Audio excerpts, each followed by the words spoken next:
Right. So I want to welcome you back. I hope you enjoyed your break.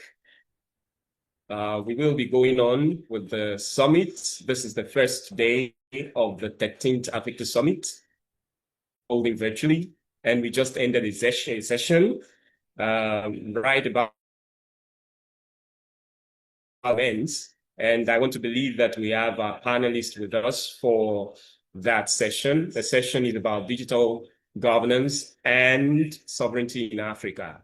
I could see the chair, Ms. Rachael Shitanda, who is going to be leading that session here with us. So, participants, you are well appreciated for staying tuned with us. Please reach out to other persons that you think could benefit from this next session that is about to start.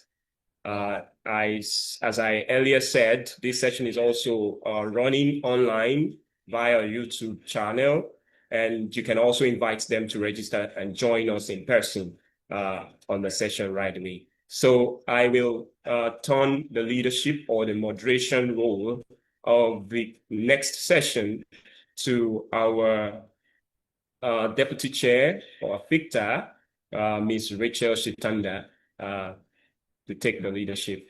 Thank you.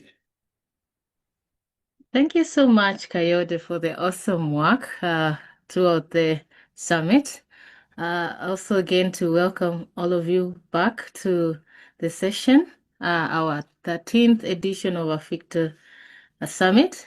And today we're joined by our esteemed speakers to speak about digital sovereignty in Africa.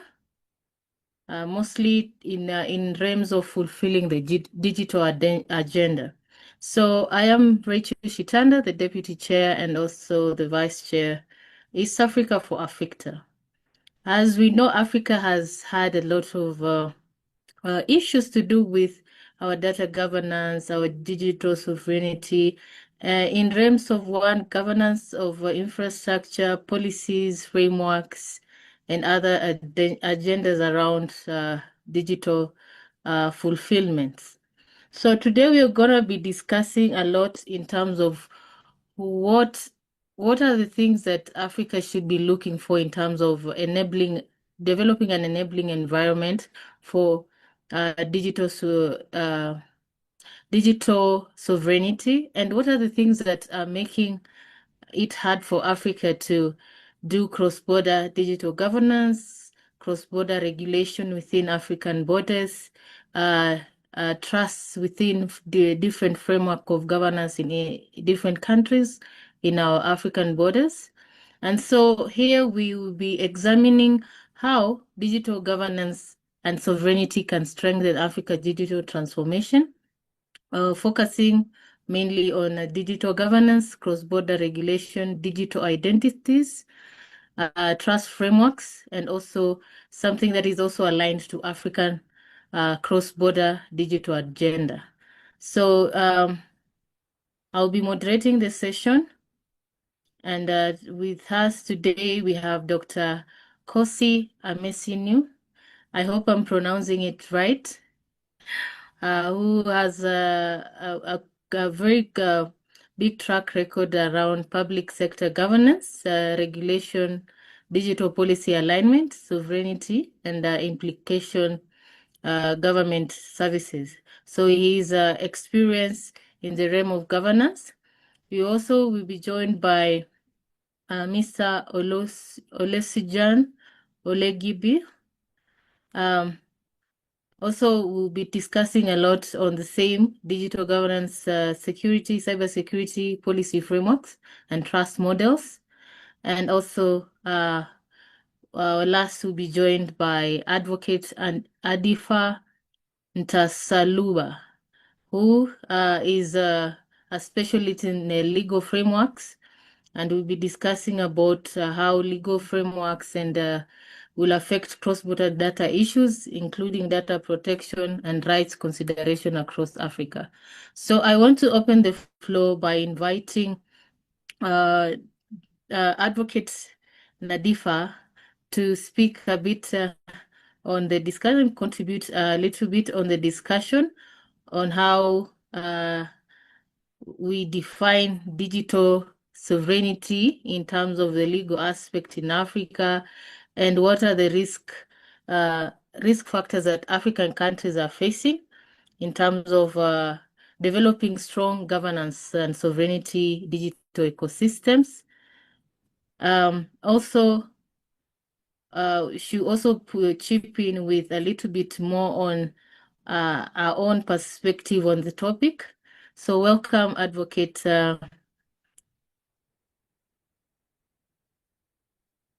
Welcome, Advocate Nandipha.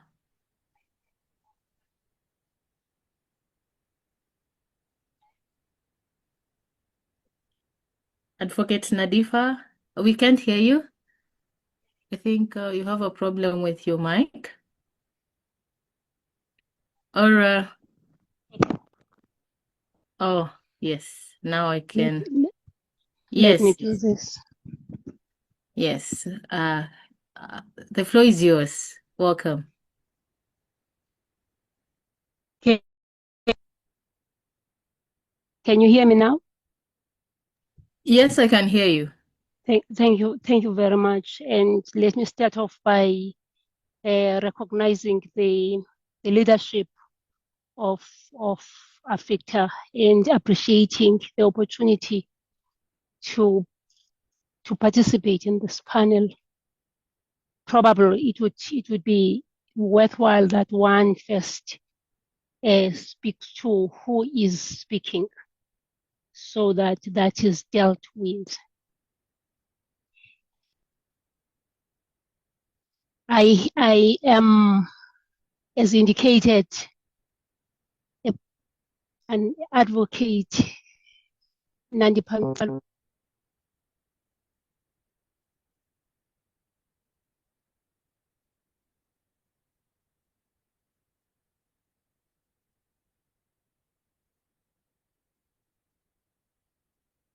We have lost you again, Madam Advocate Nandipha. If there's an issue with your mic again. Can you hear me now? Yes. You can hear me now? Yes, I can. Thank you so much. Thank you so much. In brief, let me start off by saying I come from the University of the Land. And in the University of the Land, we pride ourselves of having been the largest CODEL institution that provides services from the North Pole to the South Pole. That is our footprint. Not only that, we also have what we call catalytic niche areas. We are catalyzing services, quality of life to humanity wherever you are. And we are using 10 strategic levers. The beauty about these levers is that they are situated within your own United Nations strategic development goals, as well as the AU 2063. So they can translate to any country's NDP, as it happens in South Africa. And they cover effectively, because we're talking about sovereignty, they cover the domains that define where you operate. Because when we talk about domain territorial integrity, we talk about the land, we talk about we talk about marine, we talk about the airspace, we talk about the cyberspace, we talk about outer space. These catalytic niche areas, they move there, and then they talk about the energy that is important, and embracing then the gender, the role of women within the population is the key drivers of development, because if you educate a woman, you're educating the world. And finally, because we are in the University of the Land, we talk about then support systems. You will understand later why this is important as I speak to the issues. Well, if one then talks to the issue you have raised my dear chairperson, of sovereignty. Allow me to just indicate that sovereignty, you cannot remove sovereignty from territorial integrity. Because when you deal with territorial integrity, you're dealing with the issues of domains, but also you're dealing with issues of national interests. And if you're dealing with issues of national interest, you talk about how you promote local innovation. And in so doing, you will then reduce dependency on foreign technology, because you want to assure your citizens that their data is not for sale, their data is secure, and their privacy of their data is sacrosanct as they transact over the internet. Now, as I deal with this issue, remember that we're dealing with a promise that we've given to Africa. And this promise is in the African Digital Compact, which is triangulated through the digital strategy. This promise is what then must manifest in everything that we do, even in the legislation.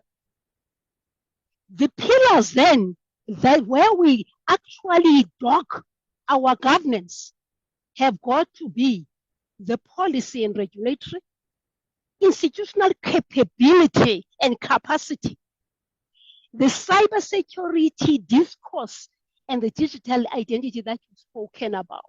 Now, allow me then to just quickly look at the legislative landscape, and I'll talk about the issues there. If you look at the legislative landscape in Africa, we have the Brussels effect. And this is informed by international law paradigm, that we must have a playground in terms of multilateral legal instruments. And then that gets dissected into your continental and regional, and then it gets translated and made effect into your constitutions. Without running any higher, I will take the International Declaration of Human Rights. And if you look at what has happened there in terms of the covenants, and then how then those had to be articulated in the various constitutions of the states, you will see how then Africa is or has been adopting legislation. Well, if I then get closer to what we're talking about, you will remember that we have the Budapest Convention and we have the EU directive. I want to dock there and remind you of one thing that is always forgotten, that we have twins that emerged. The twins are the GDPR that has managed to be known by everybody. Allow me today to tell you that the other twin is the law enforcement directive, because if you talk about privacy during law enforcement, you will not use GDPR. It is very clear in terms of the articles. Allow me to move further and come home to Africa. In Africa, we then have our own Malabo Convention, which we took a long time to actually ratify with the assistance of Mauritania on the 15th of May, 2022, yes. And hence we have the enforcement. But what I want us to look at is the Africa Continental Free Trade Area, which is the reason we are here, and the protocol.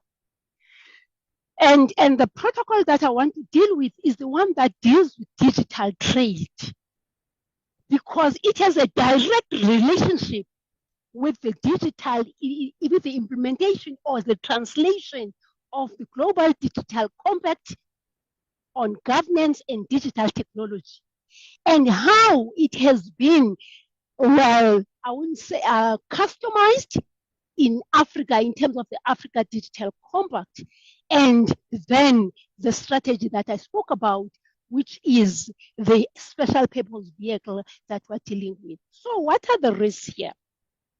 One of the risks that we have allow me now to go back to the legislative processes, is that if you look at Africa currently, we have, in terms of the privacy legislation, out of the 55, we have 39 that actually have enacted, but we have 34 that actually have the protection authorities. That should signal something. But most importantly is that we have the new feature, which is the critical crawling, the artificial intelligence, which is not new, but the synthetic side and the generative side has run faster. Now, if one looks at the cybersecurity posture of Africa, you will find that very few of the states actually have developed the legislative frameworks and policies around the cybersecurity. If you want to know about that, quickly go to the report that was developed by ITU on Global Cybersecurity Index 2024. You will find there at least 5 tiers. And in tier 1, which talks about role modeling, you will find the likes of Ghana, Kenya, Mauritius, Rwanda, Tanzania. They are there because of the policies that they have on cybersecurity. You have tier 2, where you have Benin, South Africa, Togo, Zambia, the list goes on. But I want to tell you that these tiers are having fulcrums, and these fulcrums are in tier 1, you are role modeling. In tier 2, you are advancing. Tier 3, you are establishing. Tier 4, you are evolving. Tier 5, you are building. Look at it. You have 3 years for the same states of Africa. And we want to talk about data sovereignty, AI sovereignty, digital rights, data governance. What I've just shown you is that we are in differentiated platforms, and that is the risk on its own. Embedded in that is then the issue of us recognizing the emerging technologies from us, and also using our own institutions, higher educations and vocational institutions, to develop technologies. And we enable procurement laws and procurement systems to allow us to procure the technologies coming out of our innovative engineers and programmers in Africa. Allow me to talk now, and thank you to you, facilitator. Thank you so much, Advocate Nandipha, for your input on our governance structures and things that we as Africans need to do in order to make our structures a bit more strengthened, and also to have a conversation that is talking about us and policies around digital sovereignty that are narratives of Africans. And so I also want to invite our participants to put their questions that they have for panelists, for Advocate Nandipha, and also to our incoming other panelists that are going to speak on this topic on digital sovereignty, and things that you think should be discussed in our Q&A.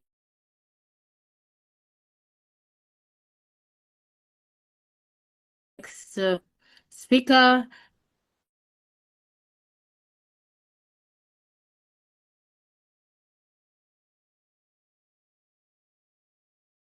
Monitoring and Support Services, Ministry of Economy and Finance, Chair of ONG Women Be Free.Africa. Welcome so much. We are honored to have you, and kindly grace us with your presence and also a bit more conversation.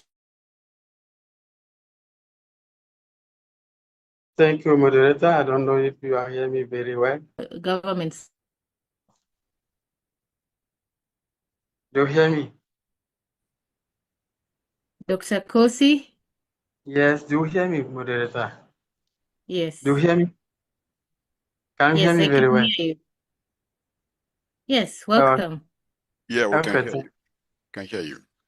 okay, okay. I will use my camera shortly because the area is not very good. I'm in public area here. Let me stop the camera first and continue. Okay, let me see. Thank you for inviting me to this panel.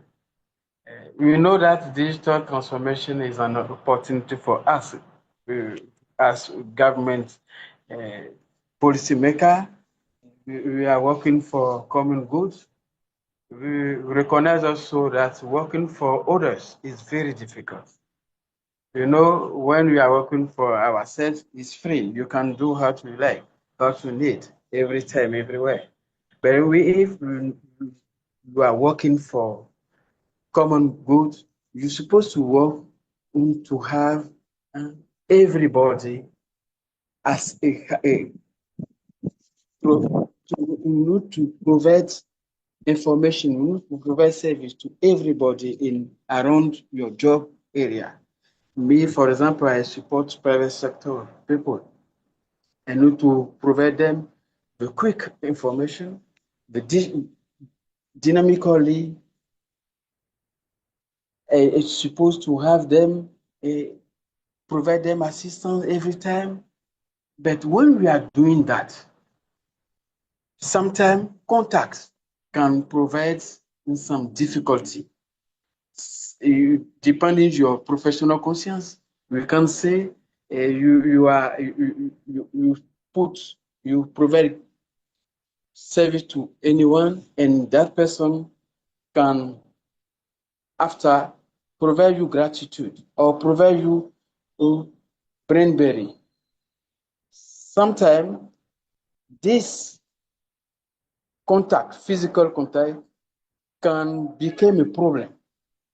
When digitalization came, all government around the world, especially in Africa and also in Benin, we see digitalization as a solution, very good solution. Because in our position, it's important to reduce what we say the opportunity of gratitude they can provide to others. We need to stop that. Physical contact leads to let come corruption sometimes in the delivery of the service, the public service. This is a problem. When we make diagnostic like that, see that technology can provide good solution for us. Digital transformation are built like a bridge in between the stakeholders, between the people, between people and a government, a civil servant worker, and that in their working, in their job, we need to sometimes replace physical contact by digital solution, provide digital solution for them. Digitalization became for us in Benin, identify as the key for our economic and social development. For that, our government invests significantly to deploy fiber optic across the country, many ways, from the south to the north of the country. Anywhere we provide fiber optic solution for our administration to connect our also big infrastructure like our central authentication infrastructure. We have also interoperability infrastructure, big one for all the platform you have in this public service providing to people. We have interoperability platform for all our work. We have specific infrastructure for civil for public service delivery, but also this interoperability platform became our key point, using also our personal identification infrastructure to let people have their service anytime, anywhere, everywhere in our country. This is very important. When we are doing that, we look at data. Where is our data? Where are we supposed to put it? We establish for that a big data center where we have all the data provided and built by the public entities. We're also looking for private sector, private entity, and to provide their data on the same place, and to have all our national data in our Dr. data center. Kossi, sorry for interrupting. Do you mind putting on your camera, please? Hello. Thank you. Hello. Okay.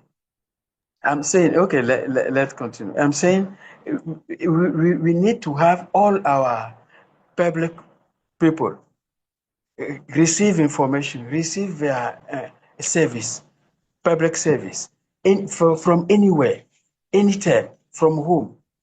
For that, we identify all the people. We have one infrastructure called personal ID information. We have our road service, which is an interoperability platform, and to provide all the information in the same way for the people. We can have it anytime. We know that this digitalization provides also some challenge on security area. For that, we have one unit called National Digital Investigation Unit, which have power to investigate in our cyberspace to see how jobs are doing, to let people have access to internet safely, to have people have access to the service safely, and provide them every time security aspects, and to let them receive the information without corruption. This is very important. When we are going in the same time with the government working activities, we look at collaboration with other countries. We look at collaboration with other entities in West Africa and across the world. And for that, we go and ratify Malabo Convention. We also ratify Budapest Convention. Also enter the West African ECOWAS cybersecurity process, and to do our job securely, to provide safety access to information and service, public service to people. We also use very well artificial intelligence now in our process to build the specific application which can let us use better our fiber optic we put anywhere in the town. For agricultural area, for cultural area, we are using artificial intelligence very well. Dr. Kossi, I will have to interrupt you a bit because I also want to get another introduction from other participant, and then we'll have more contribution after the short introduction from one of our other participants. I'm sorry for the interruption, so that we can have a good flow, and then we have a little bit of time to go into a lot of questions that have been asked as well. Thank you so much. No problem. Thank you. So next, we'll be going to our next speaker, who is Mr. Olusegun Olugbile, who is the CEO of Data Analytics Privacy Technology. to say, introduce himself a bit about what he does and a bit about the conversation in hand before we can dive down into the panel discussions. A short introduction, please, so that we can have time for the Q&A. Okay, thank you very much. Let me please repronounce my name. I'm Very Shegun sorry for that. I'm Shegun Olugbile. I'm the CEO of Data Analytics Privacy Technology and also the chairman of Abuja Chambers of Commerce Trade Group on Digital Economy and ICT. The information I had earlier was that I will be making a presentation. I've already prepared my presentation, and that will help me to articulate my thoughts. If not, Okay, I think I think I we won't be able can go. to. Sorry, sir. I think we can go ahead and you display the presentation. I'll give you like 10 to 15 minutes for the presentation, and then we'll have an open panel discussion. Oh, okay. Thank you. Thank you. Moderator. Please, can I have the opportunity to share my screen, please? Please, Take you can. it. Okay. Can you see my screen now? It's coming Yes. up. Yes. Okay, thank you very much. I will be faster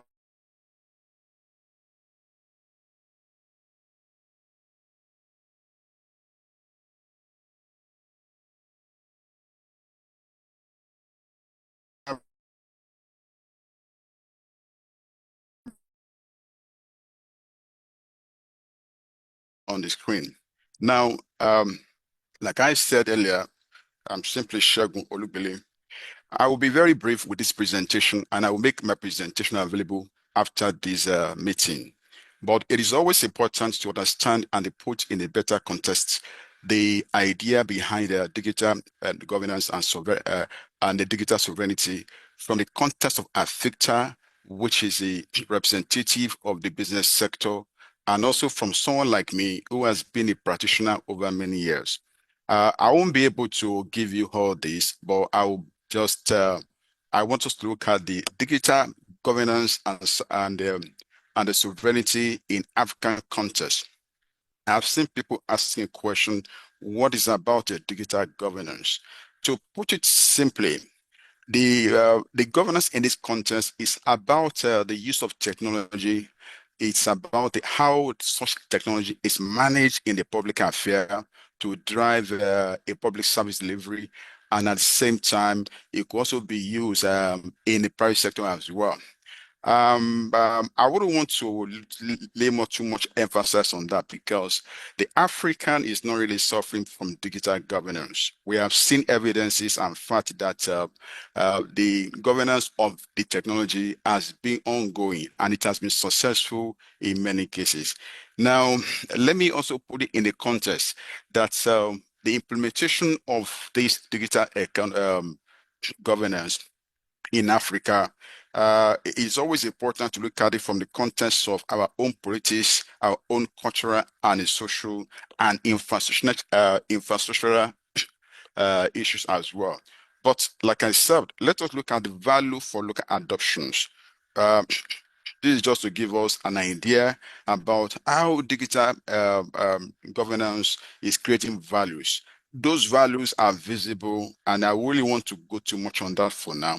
But let me touch on digital sovereignty. The sovereignty in this case is about African taking ownership of his own destiny, of his own digital destiny, and controlling his own data and building a resilient and sustainable infrastructures and enforcing a regulation that will enhance it to achieve all this purpose.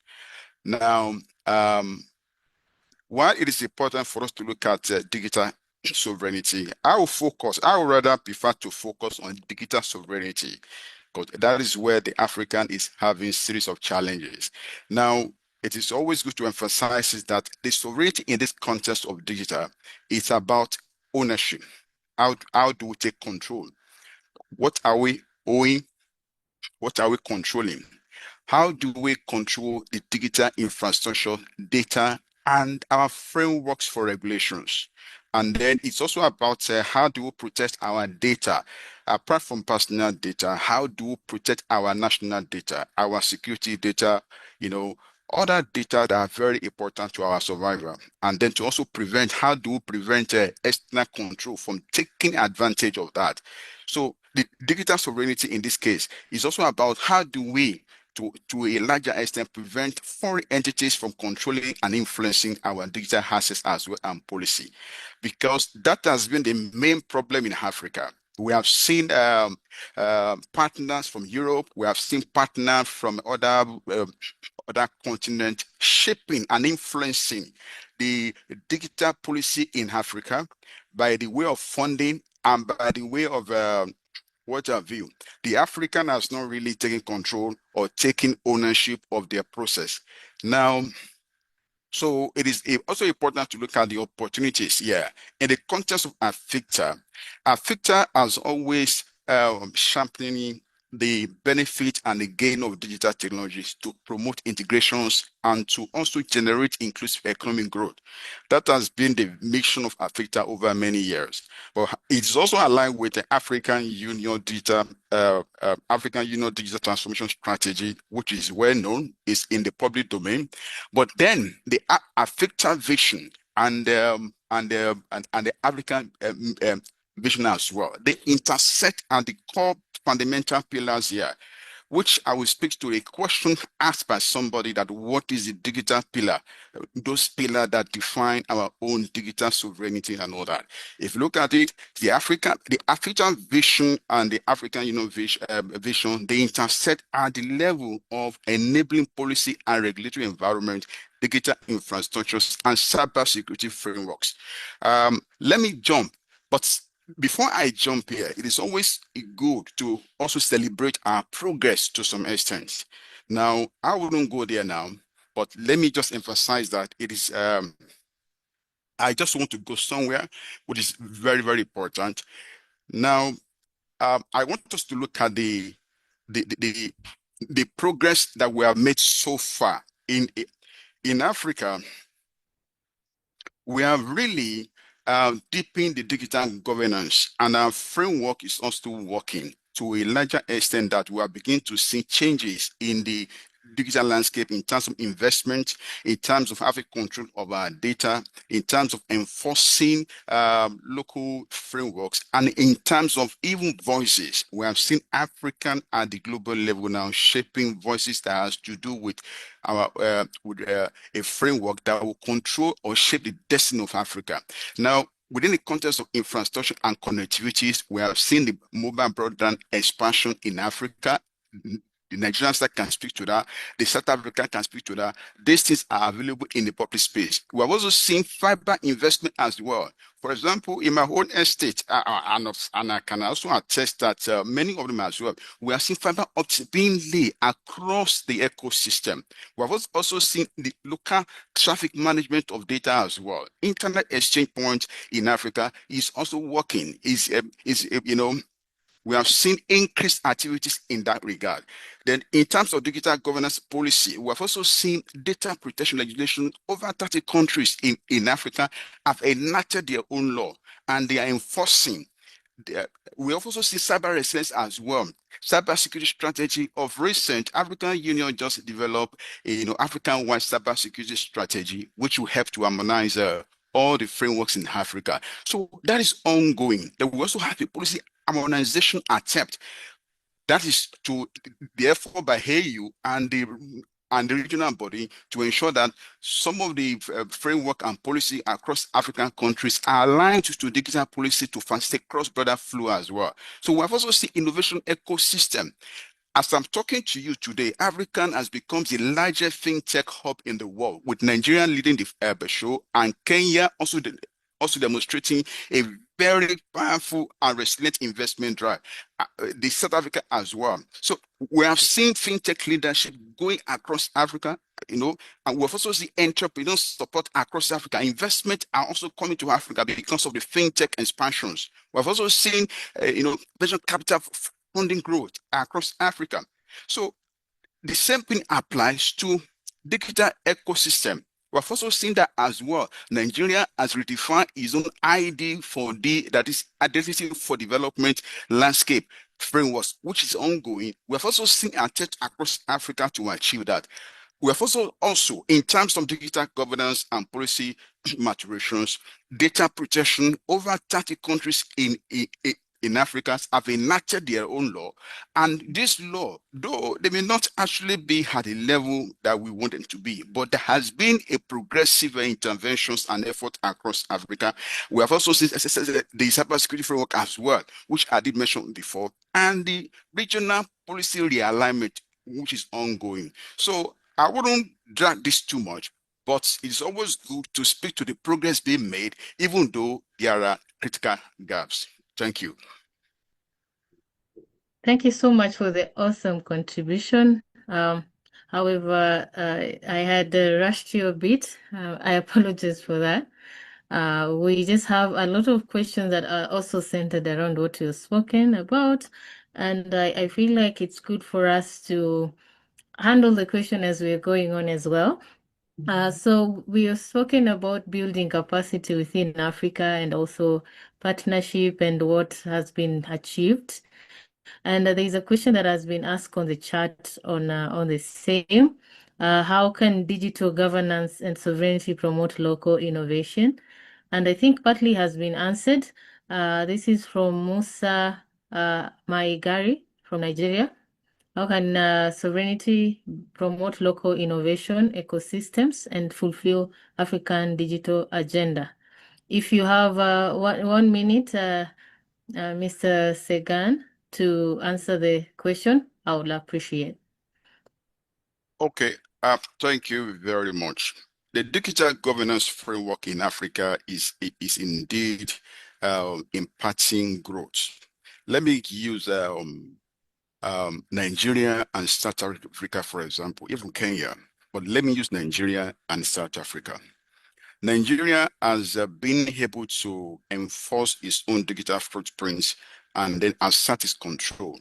And this control is imparting the need to develop, or the need to internalize innovations, and they need to also drive and move investment to support this, the so-called tech startup.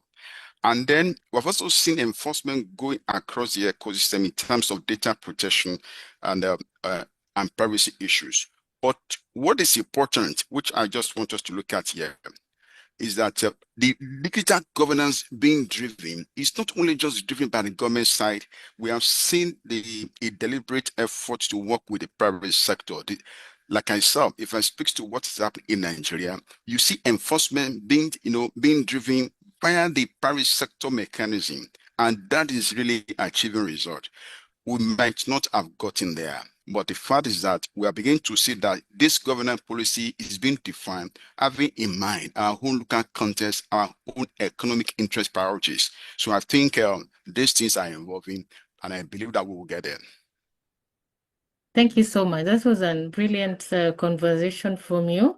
We appreciate your presence and also your input on the conversation, quite enlightening. We're still going on with the conversation, and I'll stick around to hear our little panel discussion, and also we'll be chipping in as we also do the Q&A. So if you have more questions, kindly put them on the question and answer tab as we continue the conversation. I'll now go to our able Dr. Kossi.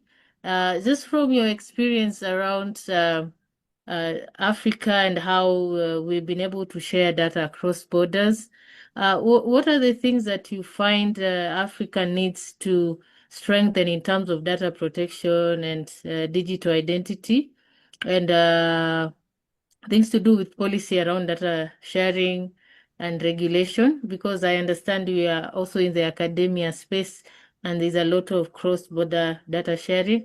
Is there something that we as Africans can work on in terms of strengthening that as that part of our ecosystem? Okay, thank you, Moderator. For the answer. Okay. In the academia level, all the universities in Africa now are working closely, very closely. We just need to have data in one place. That is not due today. It's a very big challenge. We need to have all our research data in one place and to let approve what is new to research again in our area. Because I'm working in digital area. Some of colleagues also are working in the same area in other countries, but we are not working in the same specific situation. I'm looking for how digital can be used better in the job area. Some other research is not in the same level.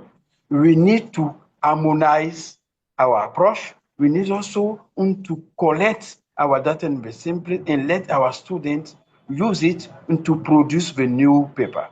That is one way. For government level, we are speaking about sovereignty. Sovereignty is not mean one country do only their job.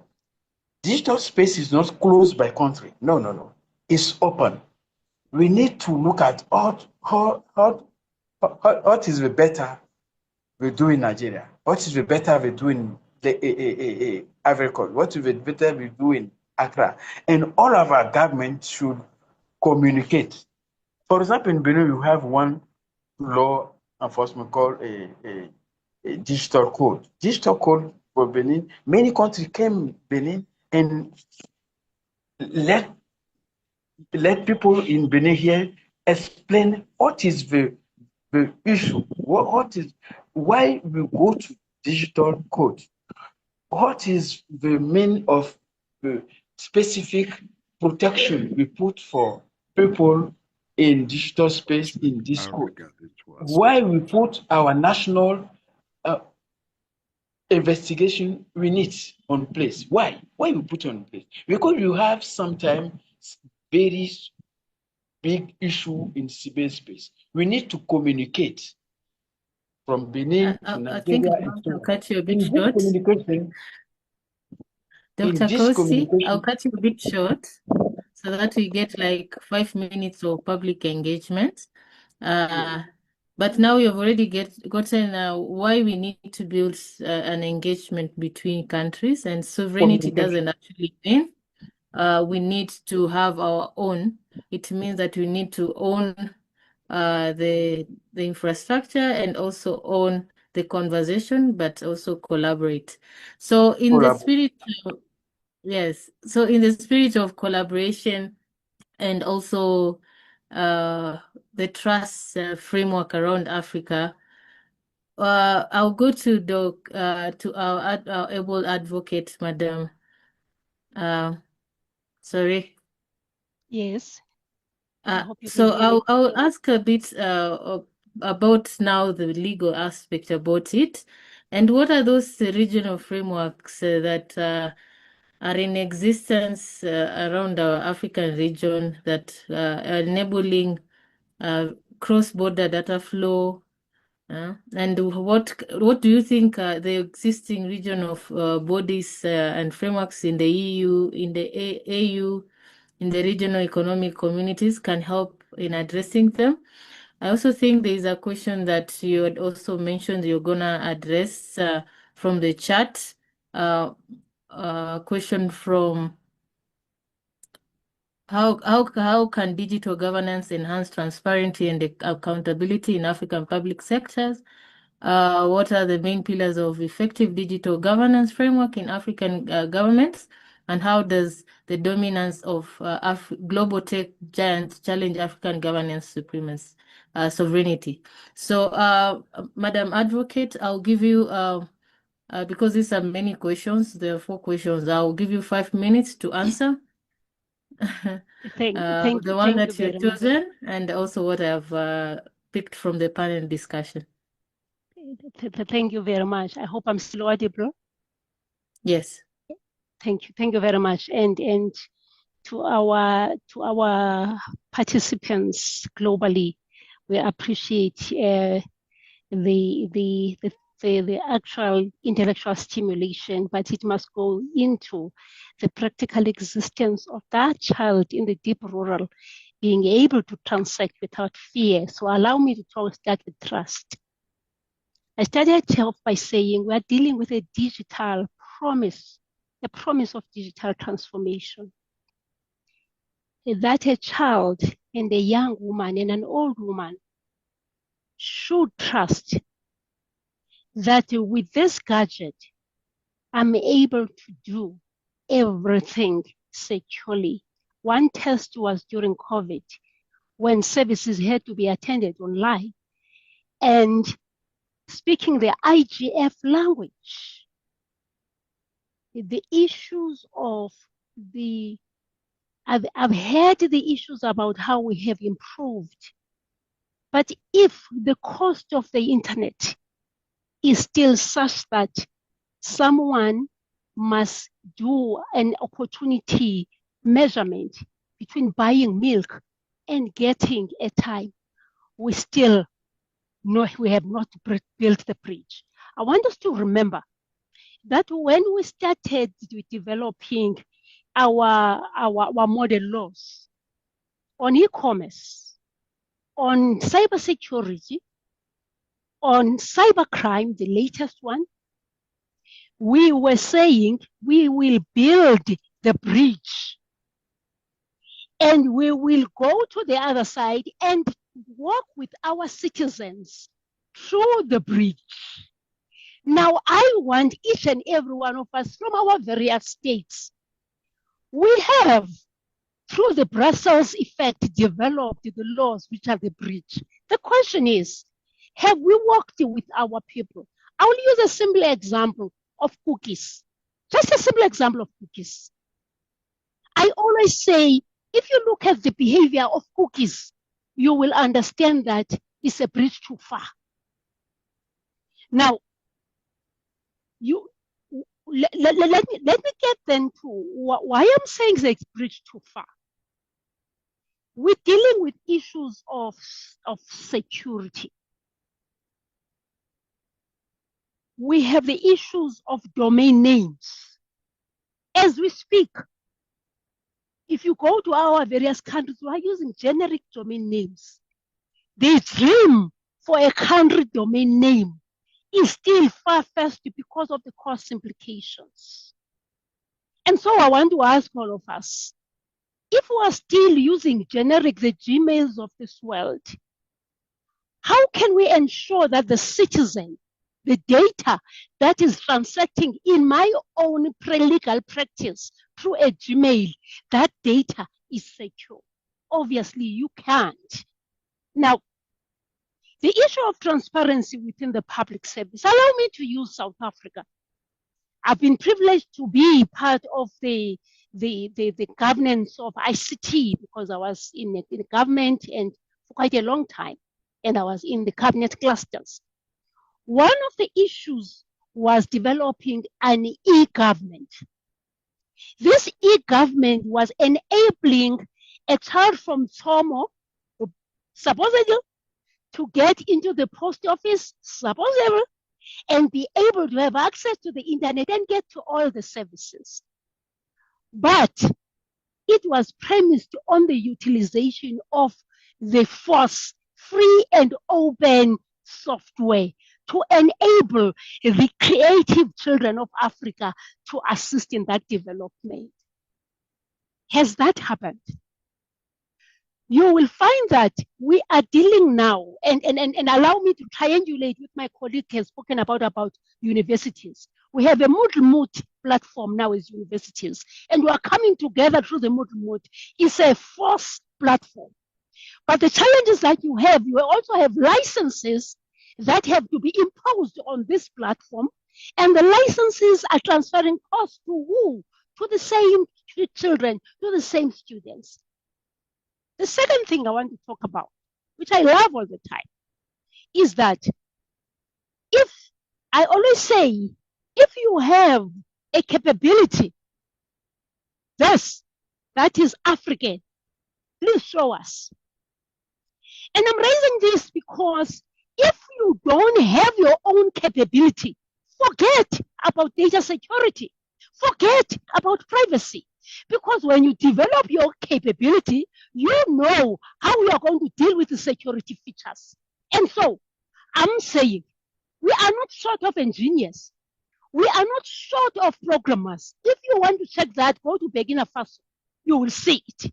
All we need is to trust in what we have as Africans, and we allow the experimentation. I want again to emphasize on our procurement as Africa.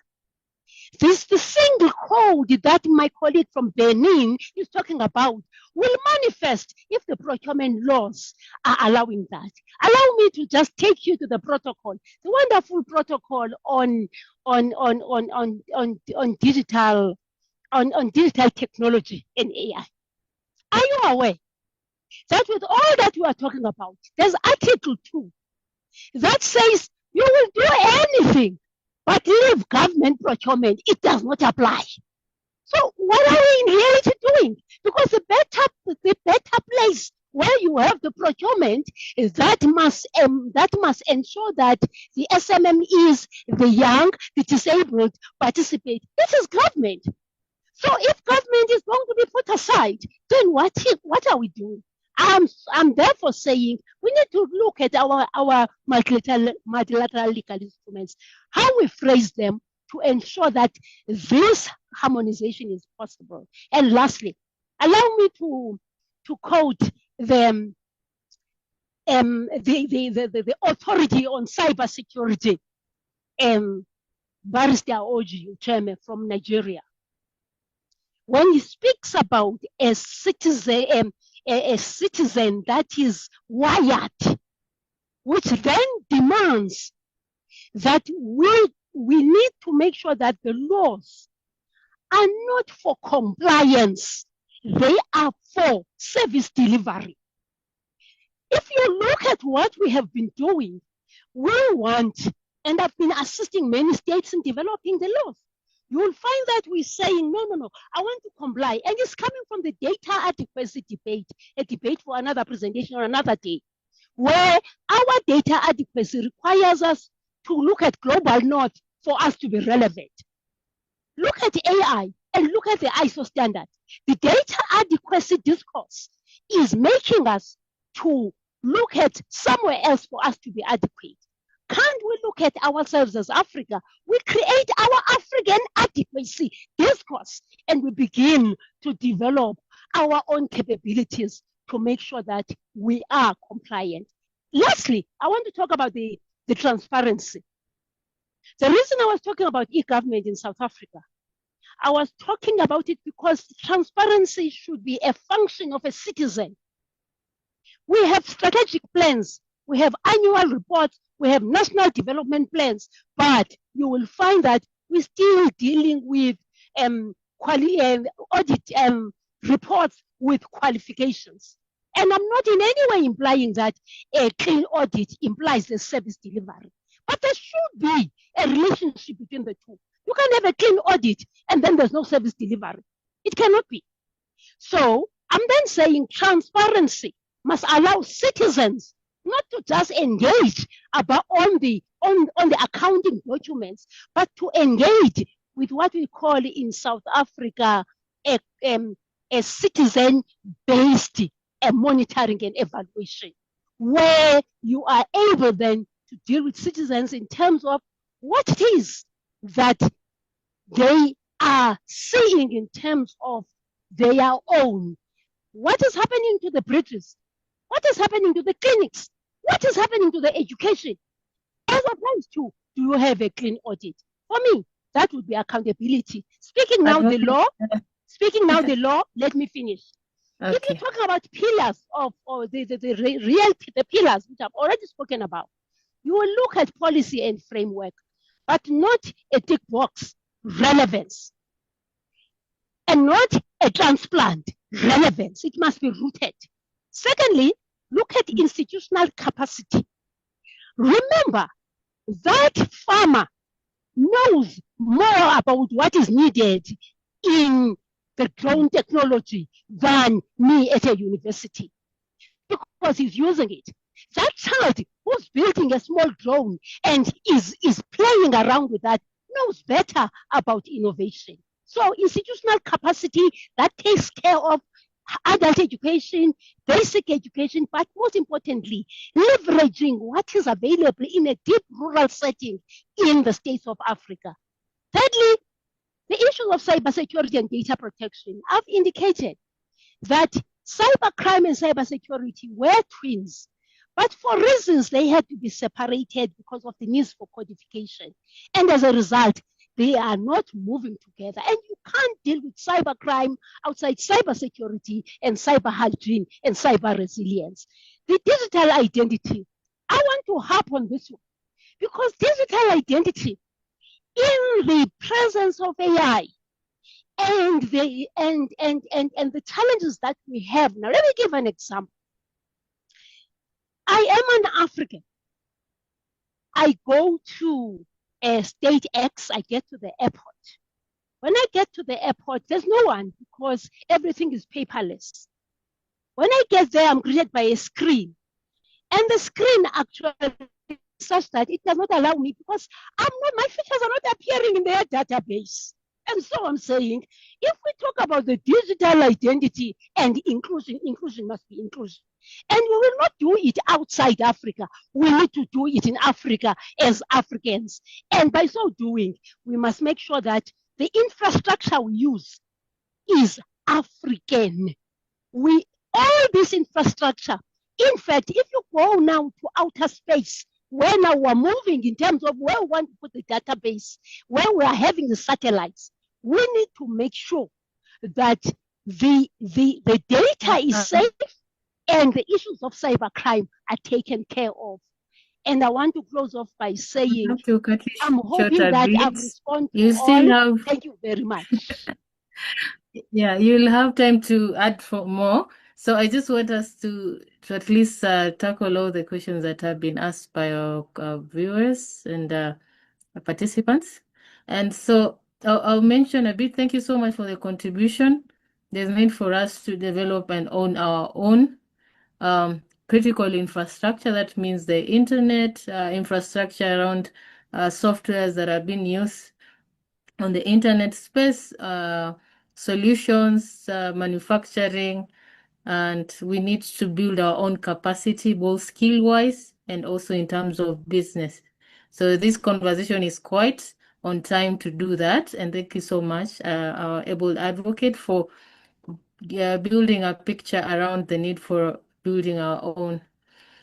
So as someone who has worked across ICT policy and digital resilience and capacity building in AfICTA and other institutions like ICANN, IGFCT, contributed a lot in ISOC, I have seen fragmented governance and also lack of harmonization of digital frameworks can limit Africa digital independence, and lack of harmonization of digital frameworks that have also led to yet not a very inspiring progress for national data protection laws across border and identity systems.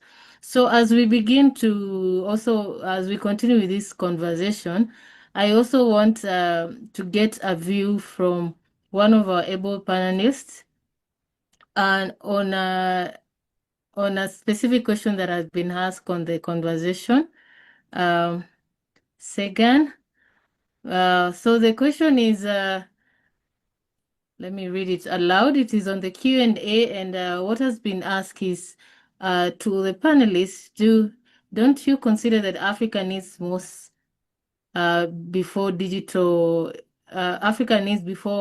sovereignty is knowledge of digitalization and digital transformation factors, in that on average internet penetration hovers around 40 to 50%. Yes, as we talk about this, so we can also highlight about the challenges that Africa as a continent is facing around penetration and also affordability. We cannot assume that. So, Mr. Segan, maybe highlight your input around that as well as we continue. 1 minute to that. Thank you so much. Okay, thank you very much, the moderator. Sorry, before I continue, I also remind our participants to look at the polls that have popped up on our screen and let us participate and give our views on the conversation as well. Okay, you can proceed. Thank you. Okay, thank you very much. I think it is important to look at the foundational pillars of a digital sovereignty. One of the key aspects or the most important thing that the African need now is they need to be more committed to digital sovereignty, because if you look at the foundational pillars, we have the aspect that has to do with policy and regulations. You have another aspect that has to do with digital infrastructures. And then you have the one that has to do with digital literacy and cybersecurity frameworks, which is to engender trust in the whole system.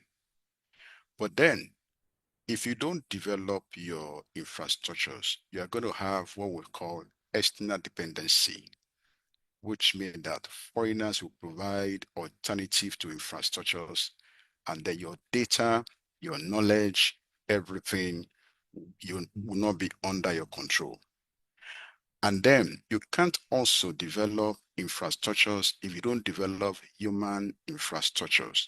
That has to do with digital literacy capacity of the key players. Who are the key players here?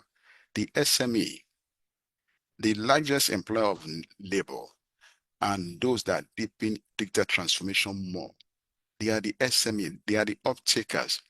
They may be the last mile, but they are the one that will sustain whatever the large enterprise are doing. So in this context, it is very important that the human infrastructure side, which has to do with a deliberate investment in data literacy and capacity building, what I can call a knowledge-based partnership, is very important. Then also, let me emphasize that African is not lacking policies, at least from my own experience, from the fact and evidence out there. We have brilliant policies, but the problem here is implementation and commitment to implement those policies. This is where the digital sovereignty will not work if we don't have a deliberate intersection of the political sovereignty. We need a political leadership that will prioritize the aspects that has to do with the digital sovereignty here. So then, to cap it all, I will say that the private sector has a big role to play here, but it will be difficult for the private sector to play a role when you have a conflicting regulation across Africa. As a practitioner, I've been involved in implementing data protection compliance across some systems here, ecosystem. But when you implement the one for Nigeria, then you have a client that has multi-branches across Africa. As you are struggling to meet with the requirement in Nigeria, you're also struggling to meet with other requirements in other African countries. And then that creates a conflicting scenarios, and it makes this thing very costly and expensive. So in that context, there will always be needs to have, I think we have African Convention on Cybersecurity and Data Protection, which they call Malabo Conventions. Now that it has been ratified, how do we now operationalize it? That is what is important now. Perhaps the private sector to come in, and then the African Union and the AfICTA body line, and help to develop implementation guidelines so that we may have African-wide regulation that speaks to a similar regulation like GDPR. Because if you keep on implementing Nigerian system, you go to Kenya, you implement, then you are going to have a dichotomy, and that will be costly, and that will make the vision of AfICTA, that is African Continental Free Trade vision, look like a joke. So it is very important for us to look at those foundational pillars and then how we can, harmonize, many of our interventions and they work together. So I think that is what I can say for now. But please, by way of information, I will make my presentation available because I thought I'm going to make a presentation, but I can give it for free so that people can really look at it so that they can get a better perspective. Thank you. Thank you so much. Sorry, we did not have enough time to go through the entire presentation, but we can always share with the Secretariat and it will be available to everyone. I'm sure we highlighted the best parts of it. So going forward, I just want to move into our last question, which is more focused around collaboration and capacity building. So this is more for things that we're talking about academia, we're talking about partnership, government and policy and private sectors, and also the civil society. In terms of capacity building around policy and also digital infrastructure. So a question to our panelists, Dr. Kossi, what strategies can close the digital gaps and build cybersecurity capacity across African nations? This is by Musa Maigari. Also, let us give it 1 minute, please. I'm serious. We just need to look at the process built by the Union of the University in Africa. We have excellence center in many countries in Africa. Especially in Benin, for example, you have 4 excellence centers. We have some in many countries. Just look at the Center for Digitization. We have just 1 for Benin. We have many in other countries, Nigeria and South Africa also. We need only to collaborate in that excellence center. Thank you. We believe collaboration is something that Africa actually needs. And we are looking forward as AfICTA, as an organization and also as a body, to form many collaboration within African countries and also cross-border in terms of bridging the gap on digitalization, digital governance, digital investment in terms of ICT, infrastructure, and all these things. So we welcome also participants to register with us and be members, contribute to conversation in different capacity, representing AfICTA in different forums, helping conversations around digital governance, policies, development across Africa, across different international bodies as well. So we are happy to have you here today. And I think I'll just give each and every person, each and every panelist, a maximum of 1 minute each to do closing remarks.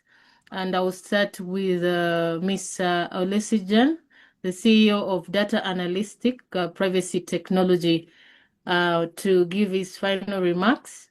And also he can speak a bit about what 1 or 2 things that he's also interested in doing and how you can get in touch with him as well.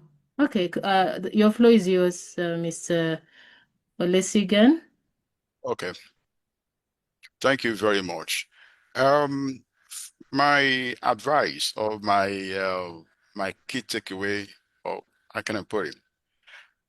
I will want AfICTA and the stakeholders to see digital knowledge partnership as a foundational element for success in Africa. And one of the key problems we have now is problems of certifications invasions in Africa.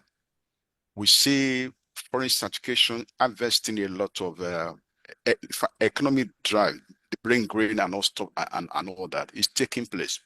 So I want to see how knowledge or knowledge, competence, and skill capacity building or core knowledge can be harmonized across Africa, such that a certification in Nigeria on data protection on AI should be acceptable in Kenya, should be acceptable across other countries.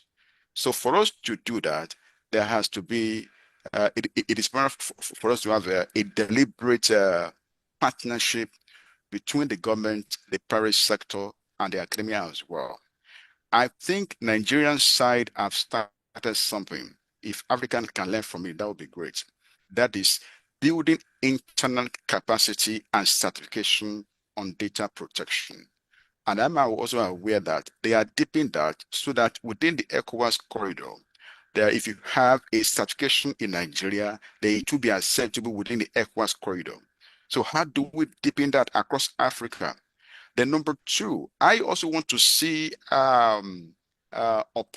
I want to see oppression against skills and knowledge that comes from Africa to be addressed. If there's a certification in Africa, if you go to Canada, if you go to UK, it should be there should be I cannot put it handshake for a common agreement to accept and adopt, and then to also, allow the African certification to be accepted in those claims as well. Because if you don't address that, honestly speaking, you see a lot of issues in economy is going away from Africa. Massive digitalization or colonization of knowledge and skills is going on. So if you can address that, that will help us to build the foundational elements that we need to have a sustainable digital Africa. Thank you. Thank you. That was more than 1 minute. Oh. We are past our time, and I don't want to keep our participant way too long than what we had planned. So exactly 1 minute, Dr. Kossi, just a closing remark. And also Dr. Nandipha, you will take over after he just drops off with a closing remark. 1 minute each. We are closing in 2 minutes. Thank you, moderator. We need to have in Africa the Trust Infrastructure Certification Authority by country. That suppose we have to have information about who are using our IP, Internet Protocol, IP in Africa. And all our government supposed to have transparency in data sharing. This is very important. And let's have our data in one place for students to let them test our innovation in Africa. Thank you very much.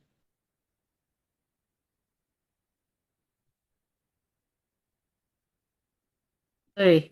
Thank you so much. That was an academic answer. We can proceed, Advocate Nandipha. Thank you. I am speaking as a curriculum and qualifications developer in South Africa. I would say Africa must rise to an African qualifications framework where all qualifications, all short programs and qualifications are pegged on one qualifications framework as Africa. That will enable everything that we're looking for. For as long as we are having different qualifications framework, anything that we have as credits will always be viewed with some circumspect. A single market is important. A single, like we say in a space, we need a single market, a single space in Africa. We need a single market for the digital capabilities. But that will not happen if even our protocols are still saying we can remain where we are.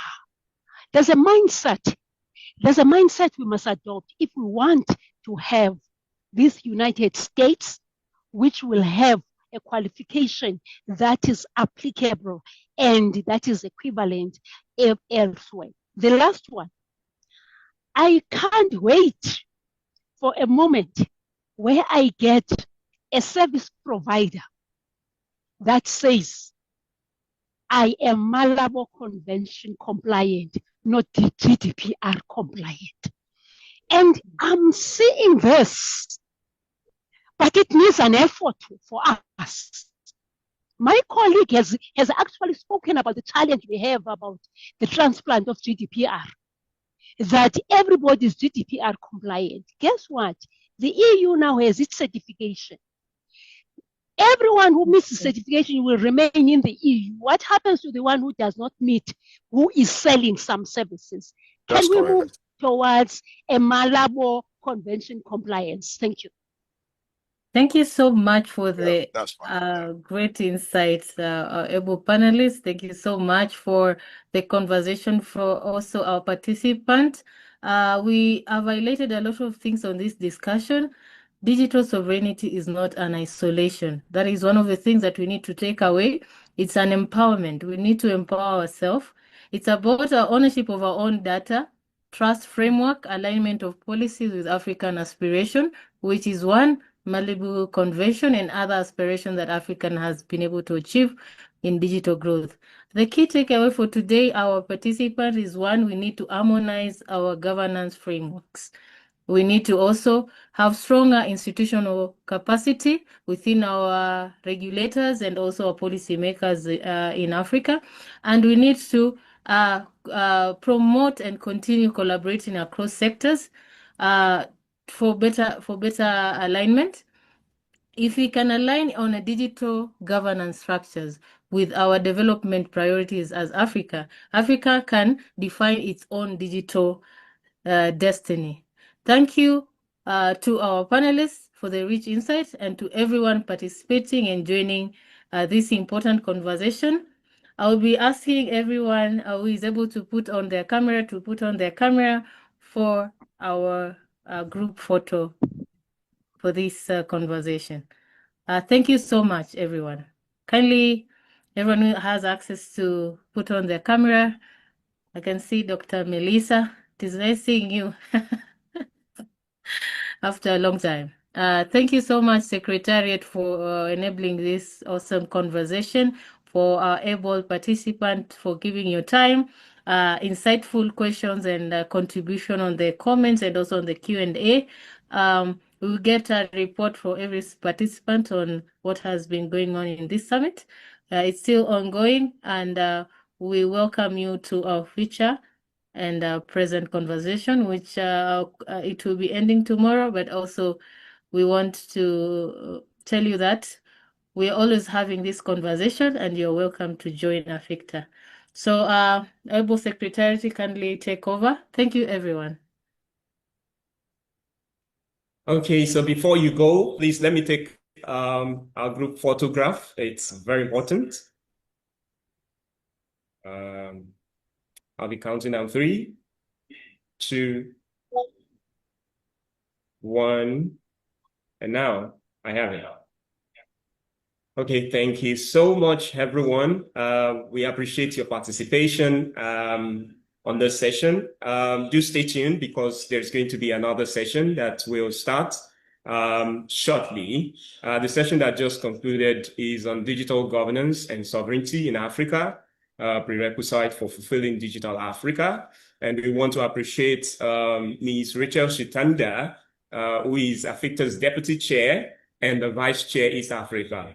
Our appreciation also goes to Adv Nandipha Ntsaluba. We felt your passion. That's what I wanted to say.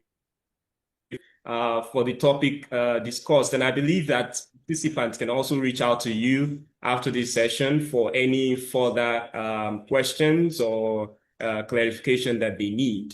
And to Mr. Olusegun Olugbile, thank you for always being there for AfICTA and for the illuminating presentation you made today. I believe that time was not enough for you to do the justice to that presentation, but of course, it will be made available to every participant to go through it afterward.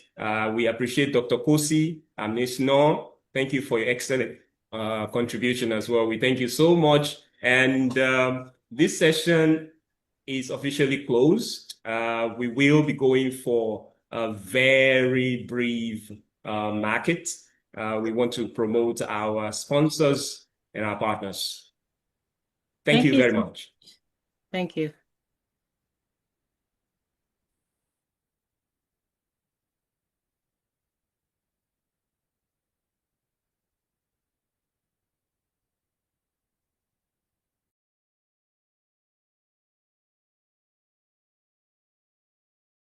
Economy Conference, we bring app makers and technology builders together with policymakers so that we can better understand each other. You can't create a policy if you don't know who the people are.